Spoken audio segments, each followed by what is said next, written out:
बिस्मिल्लाहिर्रहमानिर्रहीम। अस्सलाम वालेकुम डियर स्टूडेंट्स। उम्मीद करता हूँ कि आप खैरियत से हैं, खुश हैं। मेरा नाम रायनूर है और मैं आपको अपने यूट्यूब चैनल पे वेलकम करता हूँ। मेरा सब्जेक्ट बेटा मैथमेटिक्स है और इस वीडियो में मैं कॉनिक सेक्शन पार्ट 2 जो पीटीबी बोर्ड और फेडरल बोर्ड का चैप्टर 6 है उसकी एक्सरसाइज 6.1 जो है वो चल रही है और क्वेश्चन नंबर 4 पर हम पहुँच गए हैं। और इस वीडियो में मैं आपके साथ क्वेश्चन 4 का जो सी पार्ट है, थर्ड पार्ट जो है वो डिस्कस करना है। तो आए बिस्मिल्लाह करते हैं, स्टार्ट करते हैं जी। तो find an equation of circle passing through a, point है 5 1 and tangent to the line 2x - y - 10 is equal to 0 at point B जो है वो 3 - 4 पर वो लाइन जो है वो टेंजेंट है। अब इस क्वेश्चन को ज़रा जो है ना हम डायग्राम से देख लेते हैं कि डायग्राम से ये किस तरह से सॉल्व होगा। मतलब डायग्राम अगर हम बना लेते हैं तो थोड़ा क्वेश्चन सॉल्व करना इजी हो जाता है। तो देखिए बेटा, देखें ये सर्कल है, एक पॉइंट में से पास कर रहे हैं, फिर equation of tangent line at B point है, यानी कि इस तरह से एक टेंजेंट लाइन है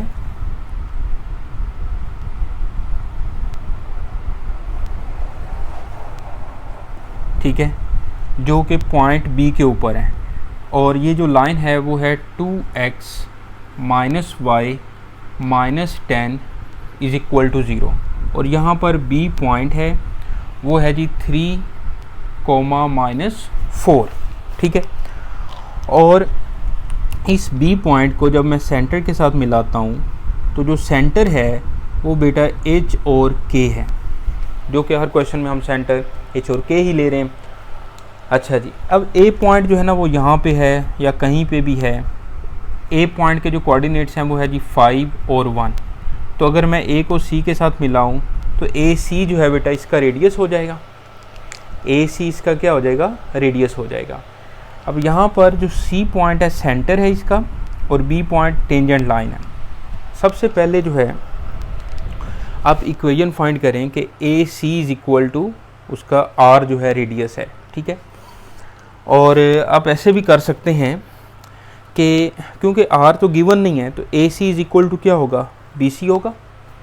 ओके, तो यहाँ पर सबसे पहले आप लिखें जी कि A C is equal to B सी।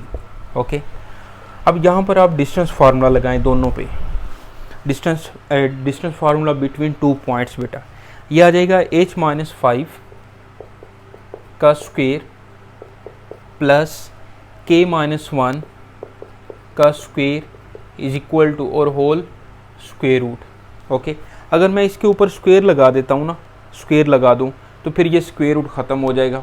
क्या कहते हैं, चलें जी एक स्टेप में हम आगे बढ़ा लेंगे। फिर बी सी पे डिस्टेंस फार्मूला लगाएं तो h - 3 का स्क्वायर प्लस k -(-4) तो ये बन जाएगा k + 4 का square and whole square root. अब दोनों तरफ बेटा स्क्वायर लें, टेकिंग स्क्वायर, तो ये स्क्वायर रूट जो है वो ख़त्म हो जाएगा। तो ये बन जाएगा h - 5 का स्क्वायर प्लस k - 1 का स्क्वायर इज इक्वल टू h - 3 का स्क्वायर और प्लस k + 4 का स्क्वायर। ये स्टेप 1-2 बढ़ गए हैं, मतलब बच्चे जो है ना वो समझते हैं कि यहाँ पे डायरेक्ट आप स्क्वायर क्यों लगा रहे हैं डिस्टेंस फार्मूला पे। तो अगर आप डायरेक्ट स्क्वायर लगा लें तो ये स्क्वायर भी लेने की ज़रूरत नहीं है, ये डायरेक्ट आप स्टेप लिख सकते हैं।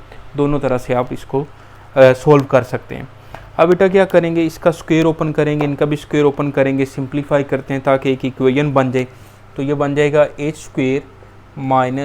10h + 25 plus k² - 2k + 1। Okay, इसका स्क्वायर ओपन करें, a - b का square h² - 6h + 9 plus k² plus 8k और प्लस 16। ओके, अब आप देखें तो h² इधर पॉजिटिव है, इधर भी h² पॉजिटिव है, h² जब इधर जाएगा तो नेगेटिव हो जाएगा, तो ये कैंसिल हो जाएगा जी। इसी तरह केस के दोनों तरफ पॉजिटिव है, तो केस के जब इधर आ जाएगा तो नेगेटिव हो जाएगा, तो हम यहीं पर ही इसको कैंसिल कर लेते हैं। अब यहाँ से देखें बेटा, ये बनेगा -10h -2k और +26, 25 + 1 26, और यहाँ से क्या मिलेगा हमें, -6h और +8k और 16 + 9 जो है वो 25। अब इनको उठा के जो है ना वो आप इस साइड पे ले जाएं, तो ये बन जाएगा -10h -2k +26 +6h -8k और -25 = 0। इसको सॉल्व करते हैं। -10h में से 6h गए तो -4h, -8k और -2k क्या हो जाएगा, -10k और +1 आ जाएगा = 0। इसको आप इक्वेशन जो है वो 1 कह दें। अब ज़रा गौर करें तो ये जो स्ट्रेट लाइन है वो उसके सेंटर में से पास नहीं कर रही, वो तो सर्कल के ऊपर टेंजेंट है और बी पॉइंट में से पास कर रही है। ओके, अब हम ये करते हैं कि हमें लाइन की इक्वेशन चाहिए। हम ये जो नॉर्मल लाइन है सी बी, इसकी इक्वेशन फाइंड करना चाहते हैं। अब ये जो सी बी लाइन है ये नॉर्मल है और इस लाइन के ऊपर, यानी कि ये परपेंडिकुलर है। Normal line mean perpendicular line. C B जो है वो इक्वेशन ऑफ टेंजेंट के ऊपर परपेंडिकुलर है। अब इसकी स्लोप फाइंड करेंगे, पॉइंट है हमारे पास। ओके, तो हम नॉर्मल लाइन की इक्वेशन बेसिकली अब फाइंड करना चाह रहे हैं। तो ये बेटा बनेगा स्लोप ऑफ, यहाँ पे लिखें आप, स्लोप ऑफ टेंजेंट लाइन।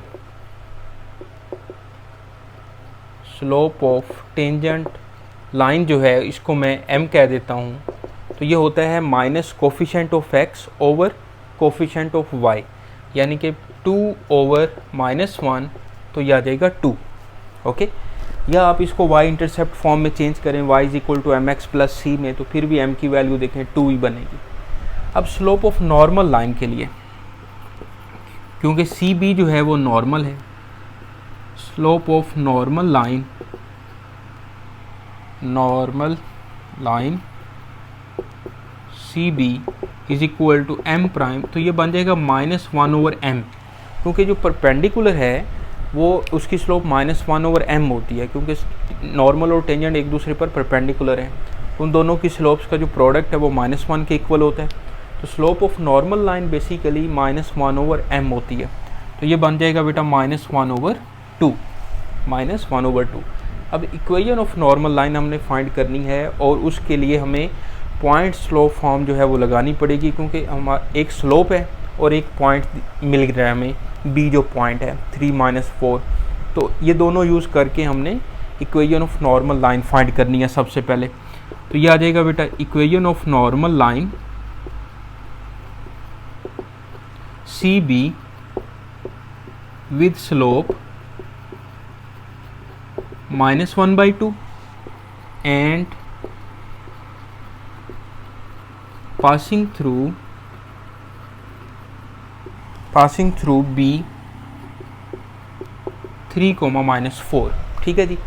अब इसकी इक्वेशन क्या आएगी, y - y1 = m prime x - x1। क्योंकि मैंने यहाँ पर m प्राइम कह दिया है, आप सिंपल m भी लिख सकते थे, ठीक है, या m प्राइम लिख लें, ज़्यादा बेहतर है। इन दोनों की स्लोप्स में थोड़ा सा डिफरेंट जो है वो लगे आपको। अगर m लिखेंगे तो शायद आप ऊपर वाली स्लोप ना लिख दें, तो ये गलती भी हो सकती है। अच्छा जी, y - y1 यहाँ पर है जी -4, m प्राइम है जी -1/2 और x1 जो है वो है 3। ओके, ये हमारे पास जो पॉइंट है वो x1 y1 है। ये पॉइंट स्लोप फॉर्म जो है वो हम इस्तेमाल कर रहे हैं, जो कि आपने एनालिटिकल ज्योमेट्री चैप्टर 4 में 4.3 से पहले पढ़ी हैं, इक्वेशंस ऑफ स्ट्रेट लाइंस। यह आ जाएगा बेटा y + 4 = -1/2।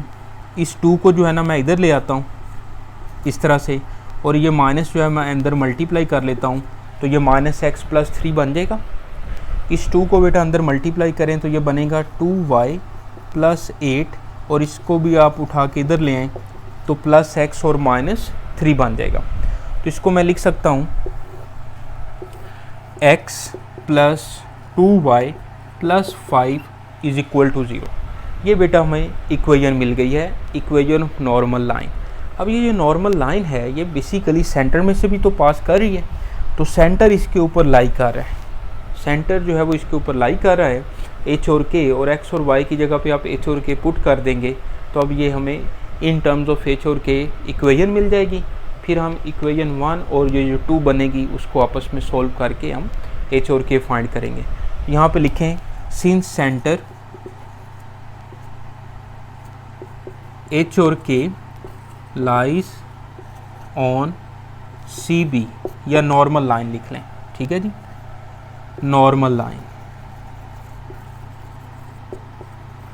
क्योंकि ये लॉन्ग क्वेश्चन है तो थोड़ा सा स्लो मैं करवा रहा हूँ क्वेश्चन ताकि अच्छे से आपको समझ आ जाए।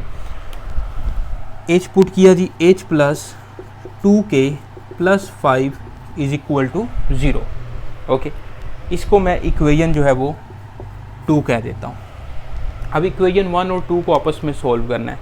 यहाँ पे एच का जो कोफिशिएंट है वो -4 है, यहाँ पे एच का कोफिशिएंट 1 है, तो मैं इसको 4 से मल्टीप्लाई करके साइमल्टेनियसली इसको सोल्व करूँगा, एच ख़त्म हो जाएगा। यानी कि इन इक्वेशन 1 और 2 में से आप एच और के पहले फाइंड करें। यहाँ तक आपको अच्छे से समझ आ रही है? इसको एक नज़र आप दोबारा देखें, ठीक है जी, ओके हो गया जी। चलें जी, अब चलते हैं, ये मैं रेज करने लगा हूँ, ओके, क्योंकि जगह की कमी है तो इसलिए लॉन्ग क्वेश्चन है ये, एक दफ़ा वाइट बोर्ड पे कंप्लीट नहीं होता सॉल्व।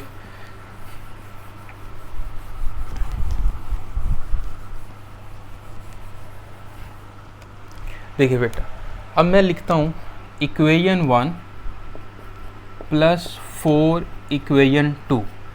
इक्वेशन 2 को मैं 4 से मल्टीप्लाई कर रहा हूँ और उसको मैं इक्वेशन 1 में ऐड कर रहा हूँ। तो इक्वेशन 1 पहले आगे -4h minus 10k plus 1 is equal to 0। Equation 2 को 4 से मल्टीप्लाई करके लिख रहा हूँ, 4h प्लस 8k और 4 5 are 20 इज इक्वल टू 0। इनको आप ऐड करें, ये कैंसिल हो गया, तो -2k plus 21 is equal to 0। तो 21 इज इक्वल टू 2k और k की वैल्यू क्या मिली हमें, 21/2 बेटा। ओके, अब k की वैल्यू आप इक्वेशन 2 में पुट करें तो h मिल जाएगा। Put value of k in equation 2, ये बन जाएगा बेटा h plus 2 into 21/2 plus 5 is equal to 0। 2 से 2 कैंसिल हो गया, 26, तो h की वैल्यू मिल गई बेटा -26। तो सेंटर इस तरह से हमें मिल गया -26 और 21/2। ओके, ये सेंटर जो है हमें फाइंड हो गया, -26 और 21/2 बेटा। इसके बाद आपने क्या करना है, हमें अब रेडियस चाहिए, ठीक है। साथ साथ मैं वेरीफाई भी कर रहा हूँ कि कोई मिस्टेक ना हो जाए कहीं पे। तो अब है जी, हमने रेडियस फाइंड करना है, ये मैं रेज करने लगा हूँ। ओके,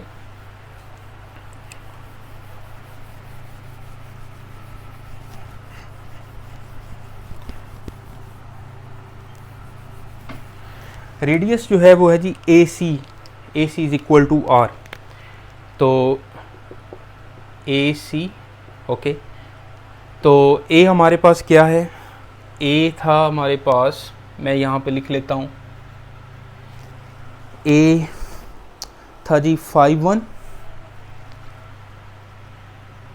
और C जो है वो यहाँ पे लिखा हुआ है -26 एंड 21/2।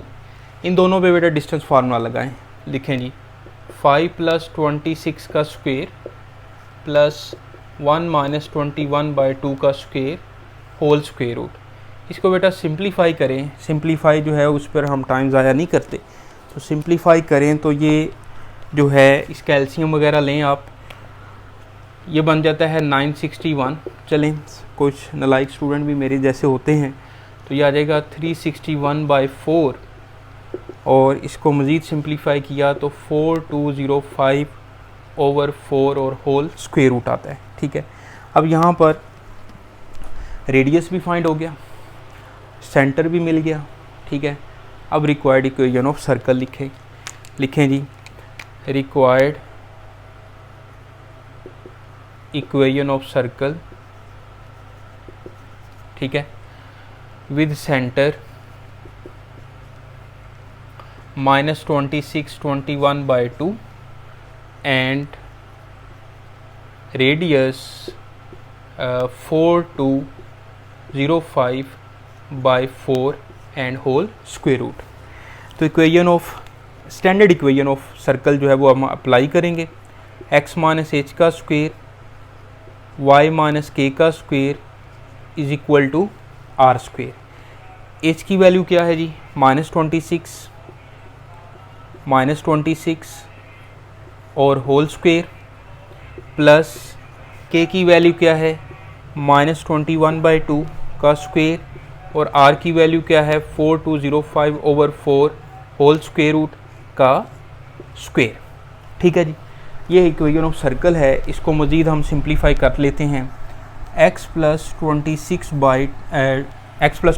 का स्क्वेयर माइनस माइनस प्लस हो जाएगा, और y माइनस 21/2 का स्क्वेयर इज इक्वल टू 4205/4, ठीक है। तो ये जो है वो हमारी रिक्वायर्ड इक्वेशन है। इसको मज़ीद जो है वो आगे सिंप्लीफाई करने की ज़रूरत नहीं है। बुक वाले ने लिखा हुआ है आंसर, लेकिन मैं आपको रिकमेंड करूँगा कि आप यहीं पर छोड़ दें। पहले जो है वो क्वेश्चन काफ़ी लेंथी है और थोड़ा सा मुश्किल भी है। तो ये भी इक्वेशन ऑफ सर्कल है, उसने सिर्फ इसका स्क्वायर ओपन किया हुआ है, तो वो एक अजाफी काम है। अगर करना चाहें तो कर लें, तो बाकी अब यहाँ तक भी छोड़ दें इसको, तो ये ठीक है। मैं आंसर जो है वो मैच कर लेता हूँ। बिल्कुल आंसर ठीक है जी हमारा, ओके सही है। तो बाकी जी ये सी पार्ट हमारा कंप्लीट होता है। इसका डी पार्ट रहता है वो इंशाल्लाह नेक्स्ट वीडियो में मैं आपके साथ शेयर करूँगा। इस वीडियो को अच्छे से देखें, उम्मीद है कि आपको फ़ायदा होगा। वीडियो अच्छी लगे तो कमेंट ज़रूर किया करें, और आपके हौसला अफजाई की जो है वो ज़रूरत रहती है। बाकी नेक्स्ट वीडियो तक के लिए राय नूर को इजाज़त दें जी। अपना ख्याल रखें। अल्लाह हाफिज़।